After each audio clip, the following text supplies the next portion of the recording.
The morning sun streamed into my kitchen, filling the room with that warm glow that makes everything feel alive. The smell of sugar and chocolate clung to the air as I carefully placed each sweet into a small box, tying it with a ribbon that matched Clark's favorite tie. My hands lingered on the bow for a second longer than they needed to, holding on to the thought that maybe this tiny gesture could bring us closer again. I looked down at the box and whispered softly to myself. "He's been so stressed lately. Maybe this will cheer him up," I murmured, slipping on my jacket. It wasn't just candy. It was a reminder that even though his hours were long and the pressure was heavy, I was here. I was his anchor. I always believed love wasn't about the grand moments. It was about the quiet reminders, the everyday choices that said, "I see you and I'm with you." Driving downtown, I felt that familiar mix of nerves and excitement. The city moved in its usual rush, cars honking, people clutching coffee cups, voices colliding in the air. But inside, I carried my own little world. I imagined Clark's face softening when he saw the box, imagined him saying, "You're the best," the way he used to before work swallowed him whole. Parking the car, I held the box gently, almost like it was carrying my heart inside, and stepped into the glass doors of his office building, ready to surprise him. The lobby smelled faintly of polished wood and fresh coffee, and the hum of phones and footsteps made it feel alive with importance. I clutched the little box against my chest as if it might slip away if I loosened my grip. My heels clicked across the marble floor, steady but carrying the rhythm of my heartbeat, faster than I wanted to admit. I wasn't just dropping off sweets. I was showing Clark that no matter how consumed he was by work, I was still right here, thinking of him. When I reached the front desk, I let out a warm smile, the kind you give when you're proud of a secret you're about to reveal. The receptionist looked up from her computer, and I leaned in slightly. "Hi," I said, my voice light. "I'm here to drop off some sweets for my husband, Clark." I placed the box carefully on the counter, almost like I was setting down a gift for the whole world to see. For a moment, everything felt right. The ribbon, the box, the thought of Clark's face when she'd hand it to him. But even as I stood there waiting for her to smile back, I sensed something in the air shift. It was subtle, a pause too long, the way her eyes flickered. My own smile stayed in place, but inside, I felt a tiny thread of unease tugging at me, pulling at the edges of what was supposed to be a simple, sweet surprise. I leaned a little closer to the desk, expecting her to take the box with the same easy smile I had carried all the way here. Instead, she blinked, her expression caught somewhere between confusion and surprise. I brushed it off at first, telling myself maybe she'd had a long morning. Still, something about the hesitation in her eyes made my stomach tighten. I straightened my shoulders, determined not to let nerves spoil the moment. The box sat between us, its ribbon perfectly tied, practically glowing under the lobby lights. I imagined Clark opening it, maybe even bragging to his coworkers, "Look what my wife brought me." That was the image I wanted to hold on to, the one where we were still a team, where my little act of love mattered. I waited, silently urging the receptionist to say something kind, something that matched the warmth I had carried in. But instead of words, there was a silence that stretched just a little too long, like a note held in the wrong key. My heart picked up, faster now, though I tried to keep my face calm. I didn't know it yet, but this pause, this tiny, awkward gap, was the first crack in a wall I thought was unshakable. And once it started, there would be no way to stop what was about to come next. Her smile vanished in an instant, like someone had pulled the rug out from under the entire room. She blinked, then gave a nervous little laugh that didn't reach her eyes. "Wait, your husband? Clark?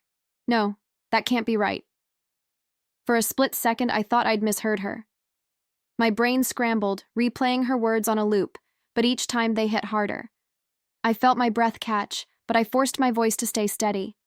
"Yes, Clark Turner, my husband. We've been married for 5 years. Why?" My words were firm, deliberate, almost foreign to me as they came out. I wasn't asking for confirmation, I was demanding it. The box of sweets suddenly felt heavier in my hands, like it was made of bricks. Her face paled, and I watched the blood drain from her cheeks as she stammered, "Clark never said he was married. He's been seeing me, but he always told me he didn't want anything serious because his career came first. The air around me tilted. The walls seemed to close in.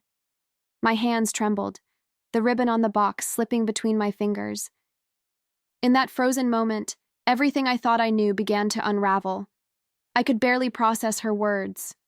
My throat felt dry, and yet my voice came out, low and sharp, almost like a whisper carrying more weight than a scream. So that's his career excuse. I didn't even realize I'd said it out loud until her eyes darted away, guilt flashing across her face. The irony burned. Every late night, every canceled dinner, every hollow promise of work comes first. It wasn't work at all. The box in my hands trembled, my grip weak and shaky, and for a second I thought it might crash to the floor. I steadied it against the counter, fighting to keep control when all I wanted to do was shatter it into 1,000 pieces. My chest tightened, but I forced myself to breathe. I wouldn't give her, or anyone, the satisfaction of seeing me fall apart right there. Inside, though, my world spun. Memories stormed through me. Clark smiling at me on our wedding day. Clark swearing he wanted a life we could build together. Clark telling me those late nights were for our future. Every image now dripped with betrayal. I clenched my jaw, lifting my chin, as if holding my head high could keep the tears from spilling. I steadied myself, even though my knees felt like they might buckle. "How long?" I asked, my voice measured, almost too calm for the storm that was raging inside me. The receptionist swallowed hard, her fingers fidgeting with a pen on the desk. "About 6 months," she admitted, her voice trembling. "I swear I didn't know about you." Her words floated in the air, meaningless and heavy at the same time. 6 months. Half a year of lies woven into the fabric of my days. Every text saying he'd be late. Every moment I sat alone, believing he was chasing his career. The truth pressed against my ribs like a blade. My grip tightened around the box, the ribbon digging into my palm, as if the pain could ground me in this unraveling reality. I nodded slowly, forcing my lips into a polite curve that felt foreign, brittle. "No," I said, my tone flat but steady. "You didn't, but now I do." Her eyes widened, but I didn't give her another glance. I placed the box carefully on the counter, as if it still mattered, and turned toward the door. Each step away felt heavier than the last, carrying me into a storm I hadn't chosen, but one I was now determined to face. The moment I pushed open the glass doors and stepped back into the street, the cool air slapped my face like a cruel reminder. Nothing was the same anymore. I walked to my car in silence, holding myself together with every ounce of strength I had left. My hands shook as I gripped the steering wheel, but I refused to let the tears spill. Not yet. Not here. I had to stay composed. As I sat in the driver's seat, my reflection in the rearview mirror startled me. My eyes looked darker, sharper, as if they belonged to someone else entirely. The woman staring back wasn't just hurt, she was calculating. Beneath the sting of betrayal, a deeper fire stirred, something steadier, more dangerous. Clark thought he could fool both of us. He thought his little career excuse was enough to cover his tracks. But he underestimated me. He always had. While he was out crafting his lies, I was building the strength to see through them. My chest rose and fell with a slow, deliberate breath, and in that quiet inhale, I made myself a promise. I wouldn't scream, I wouldn't crumble. I'd play this differently. He had no idea who he was about to be dealing with. The drive home blurred past me, the city lights streaking like smudges across my vision. My tears finally came, hot and relentless, but they didn't last long. They burned themselves out, leaving behind something sharper, something stronger. By the time I pulled into the driveway, the tears had dried into salt on my cheeks, and what replaced them was anger. Quiet, steady, dangerous anger. I sat in the car a moment longer, gripping the steering wheel until my knuckles whitened. I could almost hear Clark's voice in my head, the casual excuses, the empty reassurances. "It's just work, Camilla. You know how demanding it is." The lies now echoed like taunts, each one feeding the storm inside me. My heart ached, yes, but my mind was already moving ahead, calculating, planning. Stepping inside the house, the familiar scent of home wrapped around me. But even that felt tainted now. Every picture frame, every piece of furniture we'd picked out together. Suddenly, it all seemed like props in a carefully staged play. I dropped my keys on the counter and leaned back against the door, my chest rising and falling. He thought he could fool both of us, I whispered to the empty room. He's about to learn who I really am. I went upstairs, peeling off my jacket, every movement mechanical. But my mind was racing. I replayed Megan's face, pale and guilty, the way her voice trembled when she confessed. Strangely, I didn't hate her. She'd been duped just like me, lured into Clark's orbit with the same lies he used to keep me waiting at home. My anger wasn't for her. It was for him, the man who had gambled away my trust as if it were spare change. In the bathroom, I splashed cold water on my face, staring at the rivulets dripping from my chin. I looked myself in the eyes and barely recognized the woman staring back. She wasn't fragile anymore. She wasn't begging for scraps of his time or making excuses for his distance. She was waking up, and in that awakening, something dangerous flickered. The kind of strength that comes from betrayal. I whispered it to myself again, slower this time, savoring the weight of the words. He's about to learn who I really am. My reflection hardened with each syllable, and for the first time all day, I didn't feel broken. I felt powerful. Somewhere deep inside, I knew the storm had only just begun, and when it reached Clark, he wouldn't see it coming. That night, I heard the familiar sound of Clark's car pulling into the driveway. My pulse quickened, not from excitement but from anticipation, like the moment before a storm finally breaks. I sat at the kitchen table, the empty sweet box in front of me, its ribbon untied and lifeless. It wasn't just a box anymore, it was evidence, a silent witness to the lies he'd spun around us. The door opened, and I listened to the jingle of his keys, the shuffle of his shoes as he stepped inside. What a long day, he sighed, loosening his tie as he walked into the room. His smile was faint, tired, the kind that once melted me but now only made me feel cold. He dropped his jacket on a chair and added, "You wouldn't believe the meetings I had." I tilted my head, studying him, my expression calm, almost too calm. "Did one of your meetings happen to involve Megan from reception?" The words slipped out smooth, sharp as glass, slicing the air between us. He froze mid-step, his face stiffening, color draining just as hers had earlier that day. And in that split second of silence, I had all the confirmation I needed. Clark's mouth opened, but the words stumbled out in pieces. What? Why would you say that?" His stammer was clumsy, and it only fueled the fire rising inside me. I leaned back in my chair, crossing my arms, watching him flounder. The sweet box sat between us like a silent referee, its emptiness louder than his excuses. I let him squirm for a moment before striking again. "Because I went to surprise you," I said, my tone calm, measured, deliberate. "And she told me everything." My hand flicked, sending the empty box sliding across the table toward him.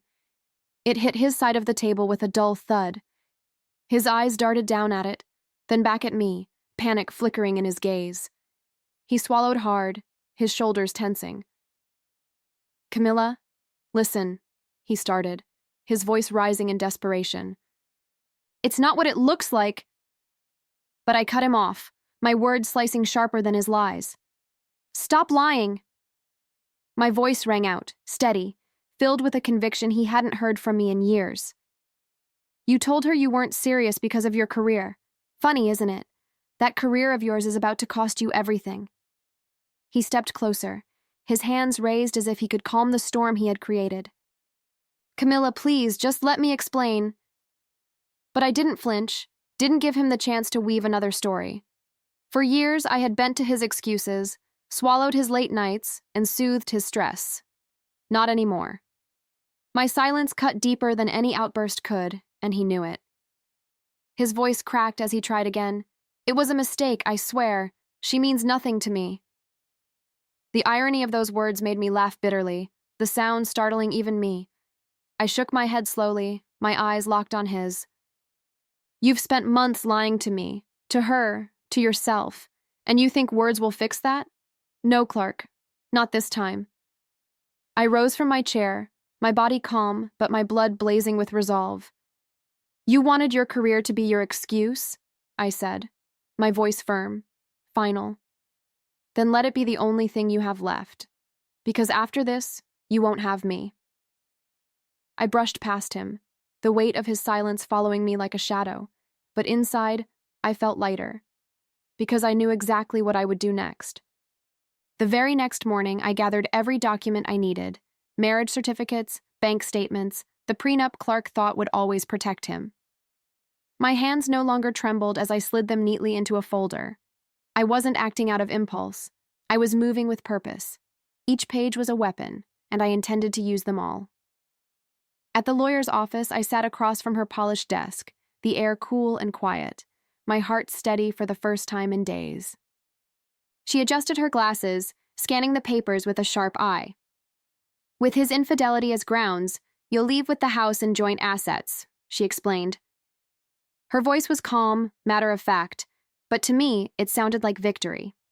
A slow, bitter smile curved across my lips. Good, I replied, my tone deliberate, each word carrying the weight of finality. Let him focus on his career.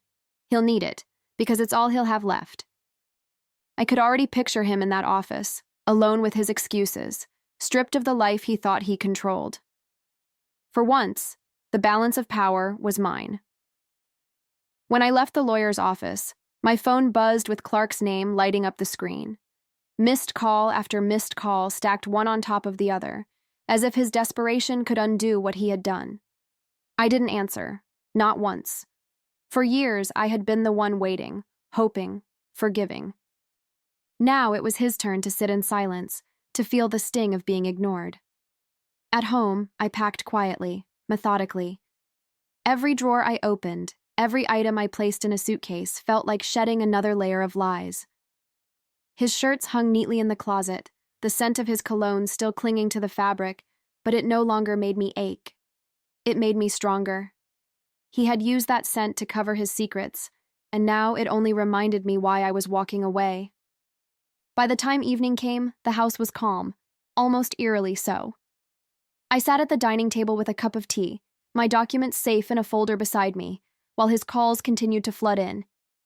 Each unanswered ring was a reminder that I had finally taken back control. He was scrambling, but I was done. The war he started with his betrayal had already been won. The next time I saw Clark was across a long conference table, my lawyer by my side, his face pale and drawn. He looked smaller somehow, deflated, like the walls of confidence he'd always carried had finally caved in. His hands fidgeted against the table, his eyes darting between me and the papers laid out before him. I sat still, composed, not a trace of pity left in me. He tried to speak. Of course he did. Pleas, excuses, promises rolled off his tongue, but I heard none of it. I let the silence stretch, let it choke him the way his lies had suffocated me for months. When the final paper slid across the table, I signed my name with steady hands, each stroke of the pen sealing his fate as much as mine. As we walked out, my lawyer placed a hand on my shoulder. "You'll be more than fine," she said softly. I nodded, exhaling the weight I had carried for too long. Clark had lost everything that mattered, and for the first time, I didn't feel like the broken one. I felt free. What came next wasn't survival anymore. It was rebirth. Months later, my kitchen smelled of cinnamon, vanilla, and warm sugar almost every morning. What had once been just a way to soothe Clark's long days had become something entirely mine.